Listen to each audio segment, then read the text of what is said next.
Hi, you're with Korean Racing from the Crew Coach. I help super yacht crew master their own mental health, elevate their leadership skills, and access a powerful network of like minded individuals.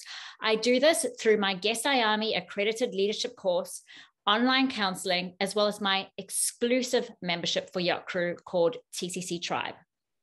Hello, everyone. You're with Kareen Racing from the Crew Coach, and we are doing a brand new initiative. I use my platform as a voice for crew because I feel that their voice has been suppressed for a very long time. And I'm very grateful to have Anya with us today. Anya is the first person who is speaking up on behalf of crew, but also from her personal experience. And we don't want to go on about the issues within our industry. I think we all know them very well, but this is an opportunity to highlight what's not working so that we can find something that can work. Anya, welcome. Thank you. Hi, Karen. How are you?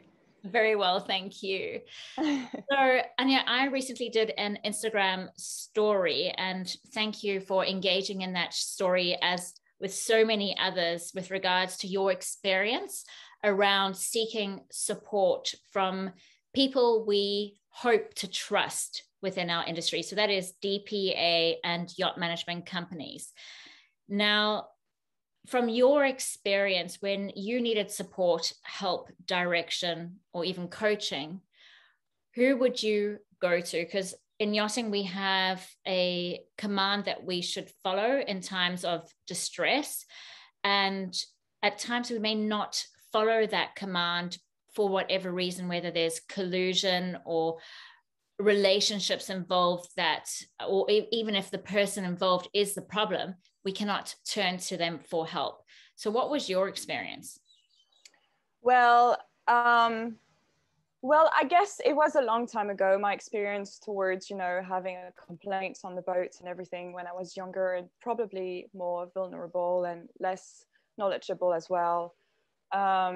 So I'm just going to tell you a quick little story, and then I've learned from it. But basically, I was just a stewardess, and there were a lot of bullying on the boat. And I'm not going to give any names or anything. It was a long time ago, but yeah, it was a lot of bullying. And, obviously, naturally, you go to your head of department. But at that point, our chief stew had just resigned because she was also experienced bullying. So she had left. So I didn't really had a lot of people to confide in. So I went to see the captain.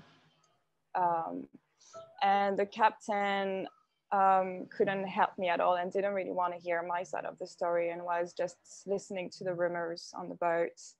I don't really want to go into too much details, but then I really didn't know what to do. If your captain doesn't want to to hear your story, to hear your side, what do you do next? I didn't really know the DPA, and I don't know, I feel like it's hard when you don't know the person. It's just a name on the wall in the crew mess. You don't really want to talk to that person. You don't really know if that person is going also to help you and take your side or not. And yeah, so in the end, things escalated pretty quickly. It's insane how it went, but basically the person on the boat was spreading a lot of rumors about me and talking really negatively about me to the captain. And that person was in a relationship with the captain. So obviously he trusted that person over me, which I also understand. So yeah, so there was nothing I could do. So I just said, listen, if things are so negative, for you and for me, it's better we part ways, which he agreed on. And he just let me go. He fired me, basically. And I left. And I managed, I don't know, I was called back by the owner a few weeks later because the captain had resigned in the meantime. And and the owner liked, having me on the boat. So called me back. And I did meet the DPA by chance on the boat. And, the meeting the DPA was not what I expected. That person basically looked at me and was like, oh, you are the one who left and now you're back, judging me without even knowing me, without even asking, hey, what happened? How are you? How do you feel? Are you okay? Nothing. Just, oh, basically you're trouble, you know, you come and go and do whatever you want, which was not the case at all. I was in tears all the time. That really scarred me for a long time, because it's really isolating, you know, when something like that happens to you. So yes, I was, you know, after that, I thought, okay, what's the role of a DPA? I didn't really understand, and I was pretty young as well at the time, so I didn't really understand what the role of a DPA was. And to be honest, I've had, you know, quite a bit of a career in yachting, and I became a chief steward and a purser after that. And I don't think I've ever talked to a DPA ever. So I don't understand, you know, if you have a complaint and you don't really have anybody on the boat you can talk to, how do you resolve that complaint? Sure.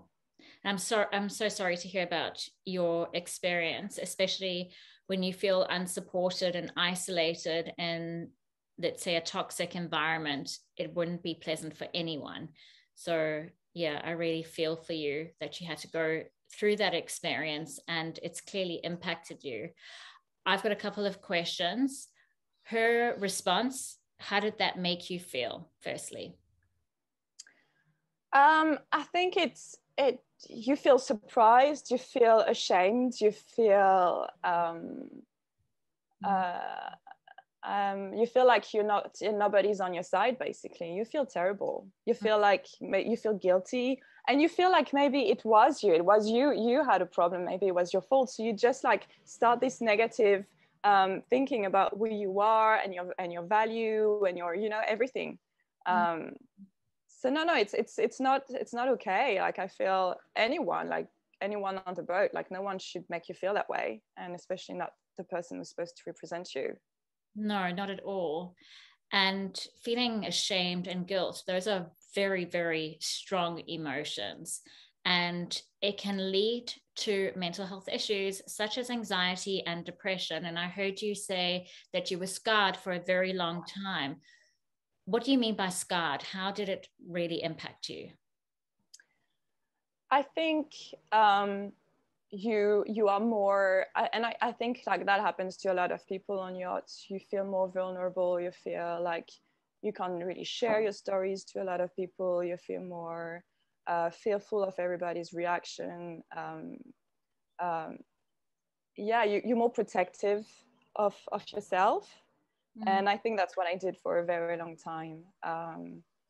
You know, because you don't want to be put into that situation again, and you really don't want to have a bad reputation. You're really scared about your career. That's the main thing, you know.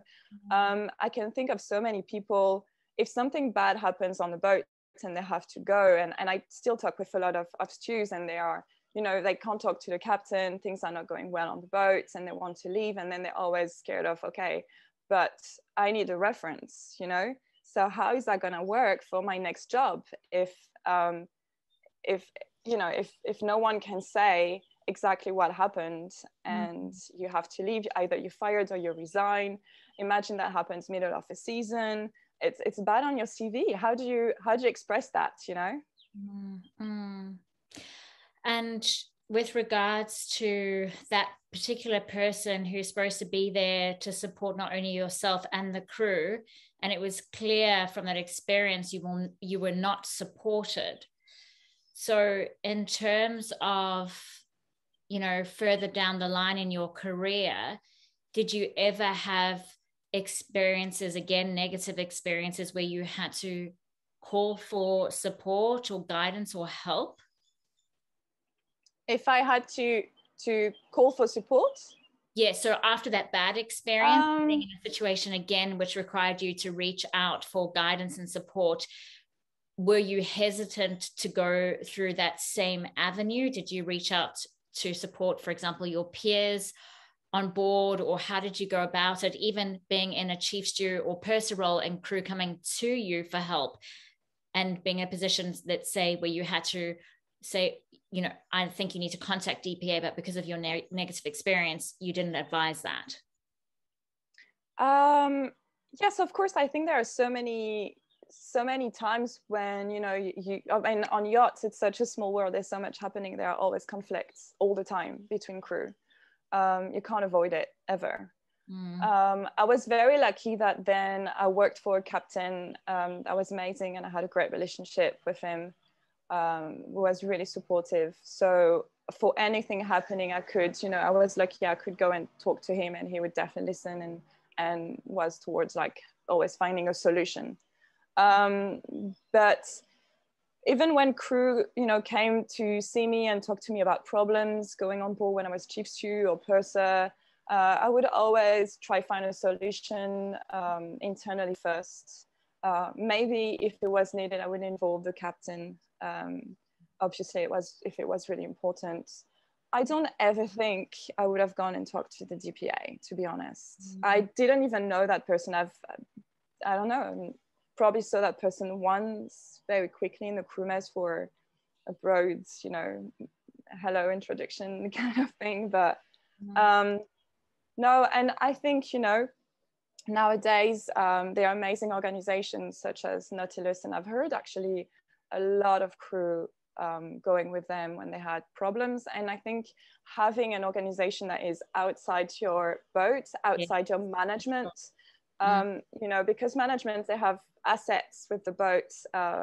Obviously, they don't want any troubles or complications with the program. So, and it's so easy to get rid of crew, to be honest, in our industry, to fire crew without, you know, legitimate reasons. It's a bit scary as crew to go see these people who can also get rid of you so easily. So talking about solutions, what I'm hearing from you is that the DPA probably needs to be more seen on board, and for the crew to develop a rapport with them, get to know, like, and trust them.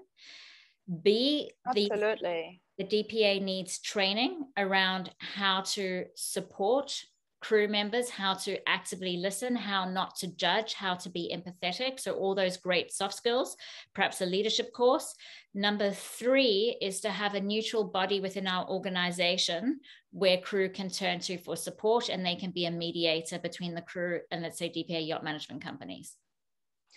Absolutely. I think having a conversation going with your DPA would be a good start, because I think also for crew to go talk to somebody, it's already a big effort. It's already, you know, if you had that person coming to you and asking you, hey, how are you? How are things? How are things on the boat? Maybe you would, you know, when that opportunity would present itself, you would probably open up.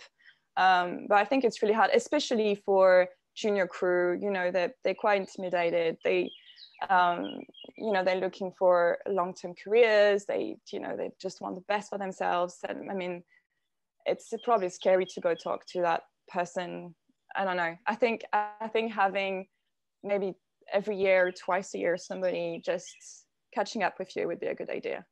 Yeah, fantastic. Well, Anya, thank you so much for sharing your experience with us. I know that, you know, there's so many crew out there probably going through something very similar. So for them to know that they're not alone, I think is very cathartic in itself. And for them to know that there are support people out there, whether it be myself, the crew coach, or Nautilus, the PYA, there are people out there that you can reach out to for support. So thank you so much for your time. Thank you, Corinne. I think what you're doing is amazing. And I think that kind of support is completely needed and so important. So thank you so much. Oh, thank you.